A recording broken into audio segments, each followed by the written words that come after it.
ఢిల్లీలో బీజేపీ నాయకత్వం ముఖ్యంగా హోంమంత్రి అమిత్ షా గొంతులో కొంచెం మార్పు వచ్చింది. తనను కలుసుకున్న ఒక మీడియా ప్రముఖుడితో ఆయన తమకు ఒక స్పెషల్ ఇంటెలిజెన్స్ ప్రత్యేక నిఘా నివేదిక వచ్చింది, దీని ప్రకారం మేము ఆంధ్రప్రదేశ్లో గెలుస్తున్నాము అనే ఒక మాట ఆయన చెప్పారు. అది అలా అలా అయింది. అంతకుముందు నేను మీకు చెప్పాను కదా, అంటే అమిత్ షా ఇంటర్వ్యూలలో ఎక్కడ అమిత్ షా, రాజ్నాథ్ సింగ్, జేపీ నడ్డా ఎవరు కూడా తమ ఇంటర్వ్యూలలో కానీ తమ బాగా మాట్లాడిన చోట కానీ ఆంధ్రప్రదేశ్లో మేము వస్తామని చెప్పడం లేదు, ఒరిస్సాలో మాత్రం ప్రభుత్వంలోకి వస్తామని చెప్తున్నారు. మరి అసెంబ్లీ ఎన్నికలు జరిగే చోట అవి అక్కడ చెప్తే ఇక్కడ ఎందుకు చెప్పట్లేదు? ఏదైనా సందేహం వాళ్ళకు ఉండాలి కదా, వాళ్ళే చెప్పినప్పుడు మనం హడావుడి పడడానికి ఇది నేను చెప్తూ వచ్చాను.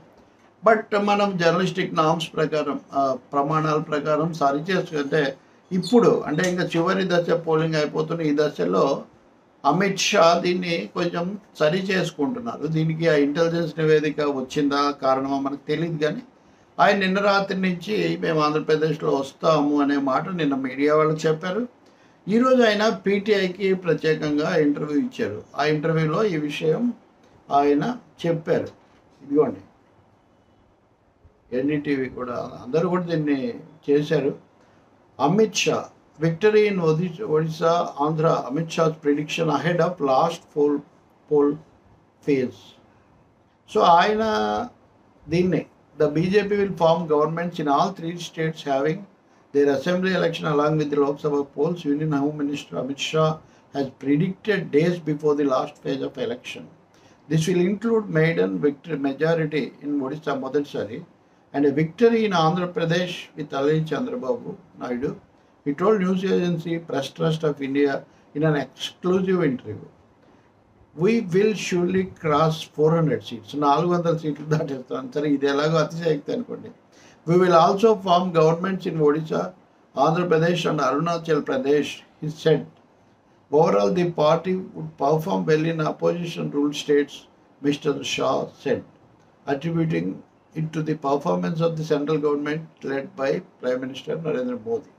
The BJP, he added, expects to win 75 seats in 147-member Odisha Assembly and 60 to 17 of the state's 21 Lok Sabha seats. In Bengal, it would win anywhere between 24 to 30 of 42 Lok Sabha seats. So, Bengal lo una 42 lo 24 నుంచి 30 వరకు గెలుస్తాం. Its alliance will bag nearly 17 of the 25 Lok Sabha seats in Andhra Pradesh, Shah said. Mr. Shah said people are angry with Mamata Banerjee, etc.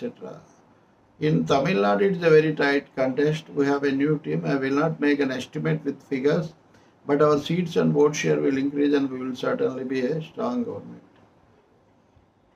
కేరళలో 3 సీట్లతో గెలుస్తామన్నారు. ఇంతకు ఇప్పుడు ఈ చెప్పింది రాత్రి నాకు చెప్పిన బీజేపీ నాయకుడు ఇవన్నీ మామూలే సార్, గతసారి కూడా ఇలాగే చెప్పారు. కేరళలో అయితే 3 సీట్లు వస్తాయి, 2 సీట్లు వస్తాయని ఇంకా నమ్ముతున్నారు, ఇదంతా వట్టిదే, మాకేం రావు అని. ఆయన తమిళనాడు మీద ఏమీ నేను లెక్క చెప్పలేను అన్నాడు. అంటే దక్షిణాది రాష్ట్రాల సంగతి ఇది, కర్ణాటక గురించి ఏం చెప్పలేదు. ఆంధ్రప్రదేశ్ గురించి చెప్పింది కూడా అసెంబ్లీలో ఎన్ని సీట్లు వస్తాయని చెప్పలేదు. లోక్సభ మటుకు 17 వస్తాయి అని మాత్రం చెప్పారు. అది అమిత్ షా గొంతులో మార్పు కారణం ఏంటి? ఇది చివరి దశలో చెప్తున్నారా అంటే ఇంకొకటి ఏంటంటే 400 సీట్లు లోక్సభకు వస్తాయి అని చెప్పింది ఖచ్చితంగా అది అతిశయోక్తి, అది జరగదు. దాంతోపాటు ఇది కూడా కలిపి చెప్పారు. ఎవరికి ఎలా తోస్తే, ఎవరికి ఎలా నచ్చితే, ఎవరికి ఎలా ఇష్టమైతే అలా వర్తించుకోవచ్చు. ఎందుకంటే ప్రజల తీర్పు ఇంకా దగ్గరలోనే ఉంది కాబట్టి.